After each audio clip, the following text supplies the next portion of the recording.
question number 31 চোৱা 30 নম্বৰলৈকে আগতে আলোচনা কৰা হৈছে 31ত কৈছে sine two y equal to sine a সত্য হ'ব যেতিয়া মানে ইয়াতে এৰ মানটো কি বহালে দুই সাইড ইকুৱেল হ'ব এইটো একেবাৰে ইজি তোমালোকৰ কিতাপতে আছিল এইটো তোমালোকৰ এ যেতিয়া 0 ডিগ্ৰী বহাবা both সাইড ইকুৱেল হৈ যাব ঠিক আছে তোমালোকৰ ডি অপচন কাৰেক্ট হ'ব এইটো কুৱেশ্যন নম্বৰ 32 চোৱা অকেন্দ্ৰীয় বৃত্তৰ এইটো এটা অকেন্দ্ৰীয় বৃত্তৰ তোমালোকৰ পি কিউ আৰু পি আৰ দুটা স্পৰ্শকৰ কথা কৈছে আৰু তোমালোকৰ পি অ কিউ মানে এই কোণটো তোমালোকৰ 120 ডিগ্ৰী দিয়া আছে তেন্তে কৈছে অ পি আৰ মানে এই কোণটো কিমান ডিগ্ৰী হ'ব বুলি কৈছে এই কোণটো উলিয়াব লাগে এইটো একেবাৰে ইজি চোৱা এই গোটেই মিলি যদি 120 ডিগ্ৰী হয় তো এইটো মাজেৰে গৈছে তো এইটো তোমালোকৰ কিমান ডিগ্ৰী হ'ব এইখিনি তোমালোকৰ হৈ যাব 60 ডিগ্ৰী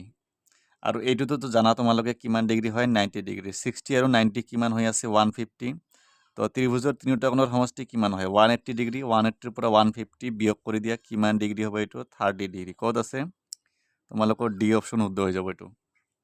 5 সেন্টিমিটার ব্যাসার্ধযুক্ত বৃত্ত এটার পি বিন্দু টনা স্পর্শক পি কিউ এ কেন্দ্র অর মাজেৰে যোৱা এডাল ৰেখাক অ বিন্দুত লগ লাগে যাতে অ কিউ 13 সেন্টিমিটাৰ পি কিউৰ দৈৰ্ঘ্য তোমালোকৰ এইটো আৰু কিতাপতে আছিল কিন্তু কিতাপত এইটো 12 আছিল ইয়াতে 13 দিছে এইটো পাইথাগোৰাছৰ ফৰ্মুলাত কৰিবা তোমালোকৰ এইটো 12 এনসাৰ হৈ যাব এই এনসাৰ কাৰেক্ট হৈ যাব ঠিক আছে কোশ্চেন নাম্বাৰ 34 চোৱা অকেন্দ্ৰীয় বৃত্তৰ চাৰিটা স্পৰ্শকৰ দ্বাৰা গঠিত এ বি চি ডি চতুৰ্ভুজৰ পৰিসীমা ইয়াতে এ বি চি ডি কেনেকুৱা আকৃতিৰ আছে বৰ্গাকৃতিৰ আছে মানে এইটো 2 কিমান হৈ আছে 4 ইফালো 4 ইফালো 4 ইফালো 4 ইফালো 4 পৰিসীমাৰ কথা কৈছে চাৰিটা 4 যোগ কৰি দিয়া তোমালোকৰ কিমান হৈ যাব 16 সেন্টিমিটাৰ হ'ব তোমালোকৰ সি অপচন কাৰেক্ট এইটো 35 চোৱা যদি আৰ আৰু ডি ক্ৰমে বৃত্ত এটাৰ ব্যাসাৰ্ধ আৰু ব্যাস হয় তেন্তে সিহঁতৰ মাজৰ সম্বন্ধ কি হ'ব ডাইৰেক্ট ইজি আৰ ইকুৱেল তোমালোকৰ কি আছিল d/2 মানে ব্যাসাৰ্ধ ইকুৱেল কি আছিল ব্যাস/2 এটা তোমালোকৰ ডাইৰেক্ট সূত্ৰই আছিল কোশ্চেন নম্বৰ 36 চোৱা যদি এটা বৃত্তৰ পৰিসীমা আৰু বৰ্গ এটাৰ পৰিসীমাৰ সাংখ্যিক মান সমান হয় তেনেহলে সিহঁতৰ কালিৰ অনুপাত হ'ব মই তোমালোকক কৰি দিছো এইটো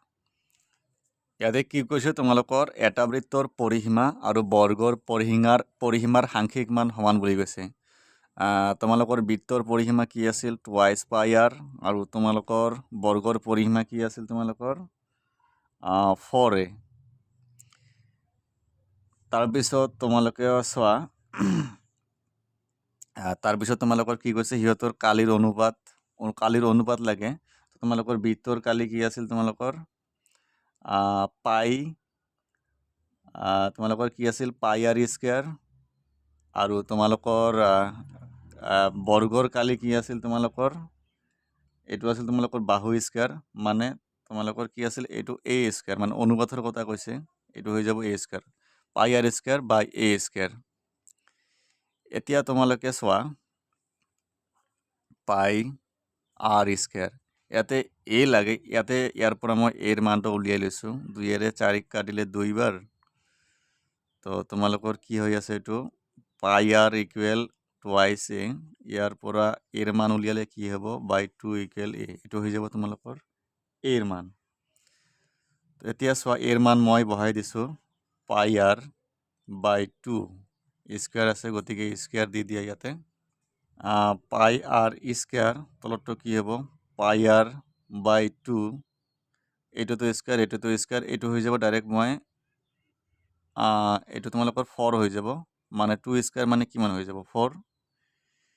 এতিয়া চোৱা পাই আৰ স্কয়াৰ এইটো ইনটু কৰি দিয়া 4 টো ওপৰত গুচি যাব পাই স্কয়াৰ আৰ স্কয়াৰ এটা চোৱা আৰ স্কয়াৰ ক্যান্সেল পাই আৰু স্কয়াৰ ক্যান্সেল ওপৰত থাকি গল তোমালোকৰ 4 তলত থাকি গল কিমান পাই এতিয়া চোৱা 4 বাই পাইৰ মান কিমান আছিল 22/7 এতিয়া 4 ইনটু ওপৰত 7 গুচি যাব তলত 22 আহিব কাটাকাটি কৰা 2 বাৰ এইটো কিমান হৈ যাব 11 ওপৰত থাকিল 14 তলত 11 মানে এইটো কিমান হৈ যাব 14:11 কত আছে অপচন তোমালোকৰ এইটো এ অপচন শুদ্ধ হৈ যাব বুজি পালা কোশ্চেন নম্বৰ 37 যদি বৃত্ত এটাৰ পৰিসীমা আৰু কালি সাংখ্যিকভাৱে সমান হয় তেনেহলে বৃত্তটোৰ ব্যাসাৰ্ধ কি হ'ব কি কৈছে বৃত্ত এটাৰ পৰিসীমা আৰু কালি সাংখ্যিকভাৱে সমান বৃত্ত পৰিসীমা তোমালোকৰ কি আছিল টুৱাইছ পাই আৰ আৰু তোমালোকৰ কি বুলি কৈছে পৰিসীমা আৰু কালিৰ কথা হৈছে বৃত্তৰ কালিৰ সূত্ৰ কি আছিল পাই আৰ স্কয়াৰ তোমালোকে পাই কেনসেল স্কয়াৰ আৰু আৰ কেনসেল তোমালোকৰ কিমান হৈ যাব 2 ইকুৱেল আৰ আৰৰ ভ্যালু কিমান হৈ যাব 2 হৈ যাব এইটো তোমালোকৰ কত আছে 2 একক হৈ যাব তোমালোকৰ D option correct question number 38 চোৱা তলৰ কোনটো পৰিমেয় সংখ্যা এইটো নহয় বুলি হ'ব যে প্ৰশ্নটো ভুল হৈছে পৰিমেয় সংখ্যা নহয় হ'ব এইটো তো এইটো পৰিমেয় সংখ্যা হয় এইটো পৰিমেয় সংখ্যা হয় এইটো পৰিমেয় তোমালোকৰ সি অপশন কাৰেক্ট হৈ যাব পাই তোমালোকৰ এনসার হৈ যাব ইংলিশটো ঠিক আছে which of the following is an irrational number মানে কোনটো অপৰিমেয় সংখ্যা মানে ইয়াতে সুধিছে বা পৰিমেয় সংখ্যা নহয় এনেকুৱা ধৰণৰ আহিব পাৰে কোশ্চেন নম্বৰ 39 চোৱা probability মানে সম্ভাৱিত শব্দটোৰ পৰা যাদৃচ্ছিকভাৱে এটা আখৰ বাছনি কৰা হল আখৰটো স্বৰবৰ্ণ হোৱাৰ সম্ভাৱিতা তে স্বৰবৰ্ণৰ কথা কৈছে মানে ভয়েল ইয়াতে ভয়েল কি কি আছে এটা দুটা তিনিটা চাৰিটা আছে ভয়েল ইয়াতে ভয়েল আছে কেইটা চাৰিটা তোমালোকৰ সংখ্যা কেইটা আছে 1 2 3 4 5 6 7 8 9 10 11টা আছে মানে 4/11 কত আছে তোমালোকৰ সি অপশন উত্তৰ হ'ব এইটো সম্ভাৱিতাৰ পৰা আহিছে এইটো একেবাৰে ইজি 40 চোৱা আৰ ব্যাসাৰ্ধৰ গোলক এটাৰ আয়তন মানে গোলকৰ আয়তন সুধিছে এইটো কি আছিল 4/3 পাই আৰ কিউব এইটো ডাইৰেক্ট আনসাৰ তোমালোকৰ 41 চোৱা দুটা শংকুৰ উচ্চতাৰ অনুপাত 1:3 আৰু ব্যাসাৰ্ধৰ অনুপাত 3:1 তেন্তে সিহঁতৰ আয়তনৰ অনুপাত হ'ব এটা মই কৰি দিছো তোমালোকক তা প্ৰথমতে দুটাৰ উচ্চতাৰ অনুপাত দিয়া আছে কিমান উচ্চতাৰ অনুপাত মই এটাৰ ক্যাপিটেল এইচ ধৰিছো এটা স্মল এইচ ধৰিছো ইয়াৰ অনুপাত দিয়া আছে তোমালোকৰ 1:3 মানে 1/3 লিখিলো আৰু তোমালোকৰ কি দিয়া আছে তোমালোকৰ ব্যাসাৰ্ধৰ অনুপাত এটা ক্যাপিটেল আৰ এটা স্মল আৰ ধৰিছো ইয়াৰ দিয়া আছে তোমালোকৰ 3:1 মানে 3/1 হৈ যাব আমাক লাগে কি তোমালোকক শংকুৰ আয়তনৰ অনুপাত উলিয়াব দিছে তো শংকুৰ আয়তনৰ সূত্ৰ কি আছিল শংকুৰ আয়তনৰ সূত্ৰ আছিল তোমালোকৰ 1/3 পাই আৰ স্কয়াৰ এইচ আছিল তোমালোকৰ শংকুৰ আয়তনৰ সূত্ৰ তো আয়তন মই এটা v1 ধৰিছো এটা v2 ধৰিছো যেহেতু ভলিউম দি বুজোৱা হয় আয়তন কি হৈ যাব এটা 1/3 পাই আৰ স্কয়াৰ মানে কি মই প্ৰথম ক্যাপিটাল ধৰিছো ক্যাপিটাল আৰ স্কয়াৰ এইচ মানে ক্যাপিটাল এইচ প্ৰথমটোৰ এটা হৈ যাব 1/3 পাই এটা হৈ যাব কি স্মল আর স্কয়ার এইচ তো এইখিনি ক্যান্সেল হৈ গল অপৰত কি থাকি গল আৰ স্কয়াৰ এইচ তলত থাকি গল স্মল আৰ স্কয়াৰ এইচ এতিয়া চোৱা তোমালোকে এটো এনেকে লেখা যায় আর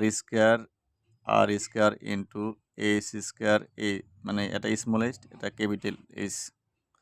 এটো এনেকে লিখিব পাৰা এ স্কয়ার ইনটু ক্যাপিটাল এইচ বাই স্মল এইচ এতিয়া মান বহাই দিয়া r বাই r কিমান আছিল 3/1 স্কয়ার h বাই h কিমান আছিল তোমালোকৰ এটো 1/3 এটো কিমান হৈ যাব ডাইৰেক্ট 9 হৈ যাব এটো হৈ যাব 1/3 কাটাকাটি কৰা 3 বাৰ যাব মানে ওপৰত থাকি গল 3 তলত 1 কিমান হৈ যাব এটো 3:1 কত আছে অপশন 3:1 কোনটো আছিল তোমালোকৰ এটো এ অপশন হতে হৈ যাব ঠিক আছে এ অপশন হতে হ'ব 41 42 কি কৈছে প্ৰথম পাঁচটা যৌগিক সংখ্যাৰ মাধ্য যৌগিক সংখ্যা কি আছিল আটাতকৈ সৰুটো আছিল 4 প্ৰথমটো আহিব 4 তাৰ পিছত 6 তাৰ পিছত তোমালোকৰ আহিব 8 তাৰ পিছত 9 তাৰ পিছত 10 কিমানটা আছে পাঁচটা আছে গতিকে 5 এৰে ভাগ অপৰত প্লাস কৰিলে 37/5 কিমান হৈ যাব এটো 7.4 কত আছে তোমালোকৰ বি অপশন হতে এটো কোশ্চেন নম্বৰ 43 চোৱা 43 বাৰংবাৰতে বিভাজন তালিকাটাৰ নিম্নসীমা আৰু মধ্যমান ক্ৰমে 25.5 আৰু 30.5 হলে উচ্চসীমা লাগে ইয়াতে চোৱা এইটো মধ্যমান দিয়া আছে এইটো হৈছে নিম্নমান আৰু এইটো হৈছে মধ্যমান এইখিনিৰ মাজত পাৰ্থক্য কিমান আছে 5 আছে ইয়াৰ পিছৰটো কিমান হ'ব ইয়াৰ উচ্চসীমা কিমান হ'ব 35.5 মানে এই দুটাৰ মাজত পাৰ্থক্য সমান থাকিব লাগিব ইয়াৰ পৰা এইখিনিলৈ পাৰ্থক্য 5 ইয়াৰ পৰা এইখিনিলৈকে পাৰ্থক্য 5 গতিকে তোমালোকৰ কি হ'ব এই অপশন হ'ব 35.5 44 চোৱা পাশাগতি এটা এবাৰ মাৰি পঠালিয়ে যুগ্ম সংখ্যা পোৱাৰ সম্ভাৱিতা পাশাগতি মানে তোমালোকে লুডু গুটি বুলি ভাবা